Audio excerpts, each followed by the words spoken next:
as of today, we have spent over 380 days on the hardstand here in Trinidad.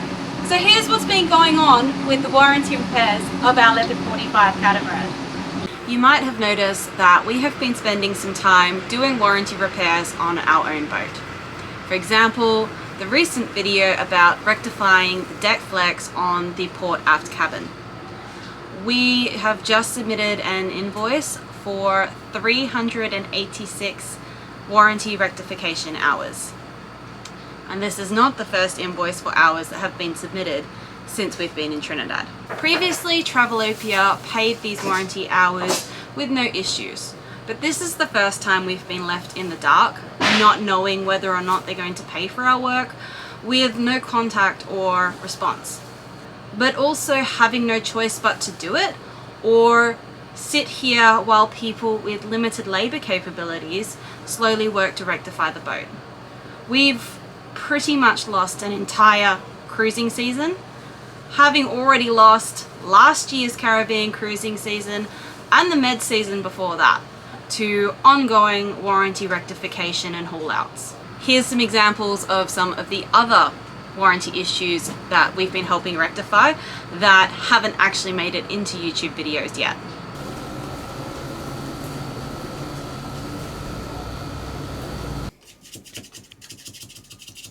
Clearing the sealant from the window. I'm being helpful because I would like very much to learn to sail again, because I'm pretty sure I've forgotten. This isn't gonna work. Yeah? Mm-hmm. So now down here, where the radiator's failed. So this is the port side black tank that was leaking. It was leaking from the hose that connects to here. The main discharge hose had a pinhole in it. This fitting here on the side was leaking. You can see the brown staining. This fitting was leaking from the hose. It was just dribbling out down the side. And this fitting, the overflow fitting, was leaking as well.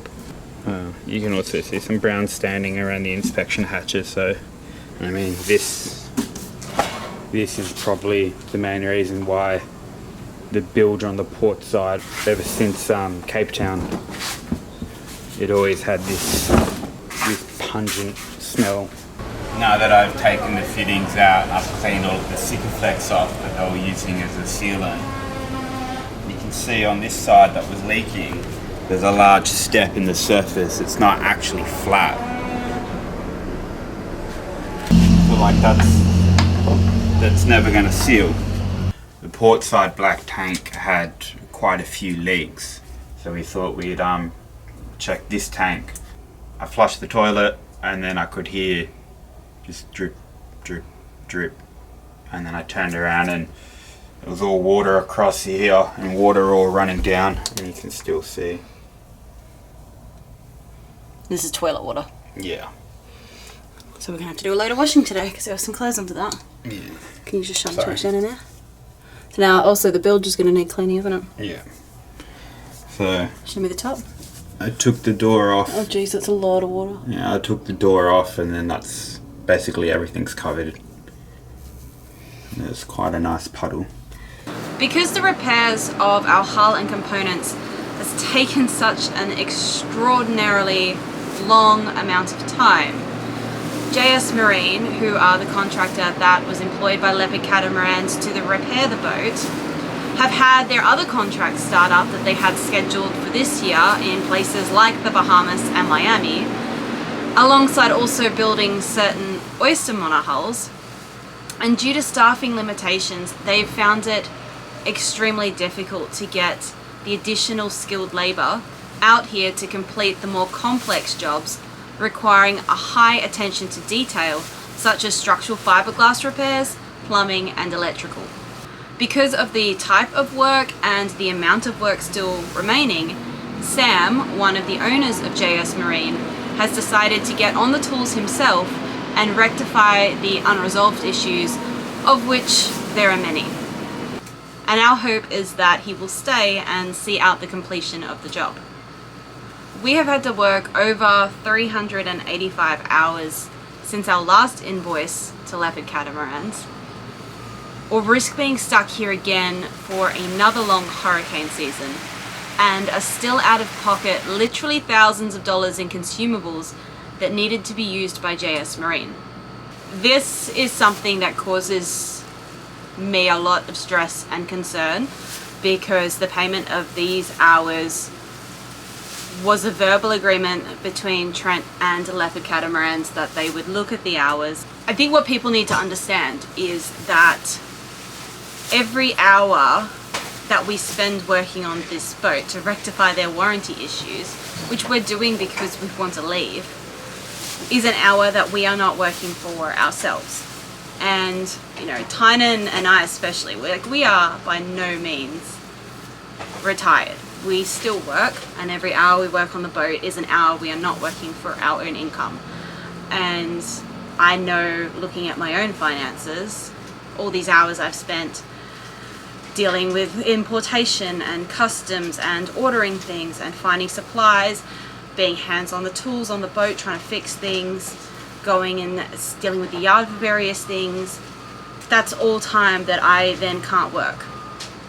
And by this point, we were supposed to be sailing around the world, and Tynan and I had a business model that we had planned around that. We had sales contracts that we had achieved in advance with companies who believed in us, who had products that we think are good products that are valuable for the cruising community to know about. Now, we came into this with a certain amount of cruising money saved up and different business plans on how we could continue to earn money while we were sailing. And it's nearly impossible to sell things and carry out the plans that we had when the boat is unusable and immobilized on land. Do you want to say something? No. I just wanted to say something. There's the sales contract they've got to sell certain products, which are good products, would quite easily She's coming in. Quite easily without, like, I'm not talking like crappy YouTube contracts where you get 10% of every headband that you sell, or powdered green shit stuff. Some type of like, they had, because we're young and it's a different demographic and we've got our lives together to the point where we could afford a catamaran and all this, and we're not actually reliant on pandering to some business. They actually managed to get some really good contracts from, like, specifically an engineering company, and just to sell products and the rights to sell that product, and they can't, and they've not been able to because you can't demo any of these products and you can't travel around and work when you're sitting here trying to fix a messed up boat. Like, what pisses me off a bit is people are like, oh, YouTube is grifting, YouTube is this and that. No, like, we've made all the right decisions. The only decision we made that was a mistake was thinking that this boat would be seaworthy and in a reasonable condition. And what a reasonable person would assume that we're paying for. But this is like bricked 3 people's lives.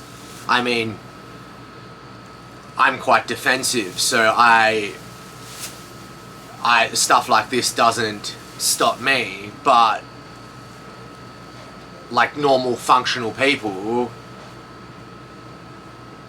that like she saved up like 3 years of buffer and income and was investing in business and everything to live a life on the water, and now she's sitting here clearing in gel coat and parts and crap and getting stuff in advance that people didn't have the foresight to get, and doing other people's job for them, and now she's sitting there up in the air, her and Tynan, with 300 and whatever hours of...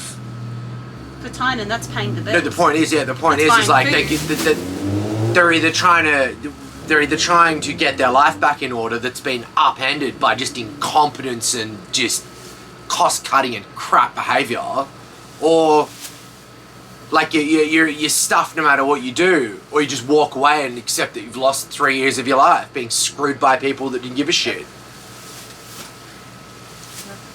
And it is like it's genuinely devastating. Like you get these people that make dumbass decisions and buy a crap boat and sink it and get hundreds of thousands of dollars on Patreon and all this money donated for making shit brain decisions, and everybody celebrates their idiocy.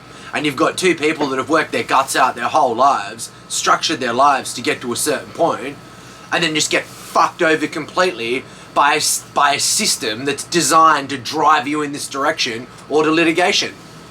Trent has requested that Wojtek, who is a handover technician at Leopard, come back out from Florida again, as he has good attention to detail and is an honest guy in our experience, to help with specific warranty repairs that haven't been completed. When we spoke to him, he was happy to come back out, so hopefully they allow it. And aside from the fact that it will make Rose very happy, that big smile can only make Leopard look a little bit better on YouTube. His help and positive attitude was invaluable back at the start of this journey last year when he was last out. We'd also like to give a huge shout out to Marcel from Leopard Catamarans in Cape Town, who just jumped into action when we were recently told we'd need to source our own white gel coat after waiting and requesting it for months. So we really appreciate him following up on that and chasing it out of the factory. Here I am, been here for a year. So when I bought a Leopard catamaran, it was very important for me to deal with somebody honest, straightforward, trustworthy, and if not that, then I wanted to take delivery in the US and roll the dice there, because at least there's infrastructure. So I chose in the end, whether that was right or wrong. I think the lockdown had stuff to do with it as well, but I chose to collect the Leopard in Cape Town with the stipulation that I specifically did handover with Marcel from Leopard Cape Town, and he handled my warranty, which was ultimately a incredibly good decision, because I would have been in so much more. I actually don't think the boat would have been seaworthy in time had I not done that to collect my stuff from Europe, to be honest, if it wasn't for Marcel helping push warranty issues for rectification, like windows peeling off type warranty issues, like not Blatant my stuff. scratch is stopping me getting to Europe, like the water coming in stopping me getting to Europe kind of warranty issues, which took a long time, far longer than they should have to rectify. But then that's Robertson and Kane's competency and workmen they're prepared to supply. I would only buy a Leopard from Marcel. I wouldn't buy a Leopard catamaran, but if you put a gun to my head and told me I had to buy a Leopard catamaran, I would throw the money at Marcel and not get shot. And that would be the best case scenario that you could create for yourself. What an analogy, Trent. Analogize that. Yeah. So, no, but in all seriousness, they try to sheep you towards the broker that they've got, what's the word, installed? Allocated to a region. Because people are buying boats in Cape Town at times, probably not as many as before, but you really need to insist on buying it there, and also buying it there from Marcel, but also be aware that there are different legal avenues if you buy the boat from Cape Town as if you buy it in a country where you've got consumer protection. There's two lines that you may hear when purchasing a Leopard catamaran, or possibly any other catamaran. This is the first time we've ever seen this, and this is normal on a production boat. If you fed one of these two lines, if you've been fed one of these two lines, you can immediately stop trusting the person telling you. Yes. It's a shit test. It is. Yeah. Yeah. So they have every single one of these catamaran manufacturers, especially ones that have a charter arm, they keep a database of all of the issues that occur. I speculate this. What would I know? What would I know? So, your bilge pump, not the first time, not the first window, God, not the first one. not the first anything you can think of. In fact, I actually think they possibly might have stuffed up so much just on my boat that there's actually nothing that they've got left to stuff up for the first time. So everything's covered. Database. Everything's covered. They know about everything. That if you get told one of those two fantastic lines, you're being bullshitted. And you should probably talk to somebody else.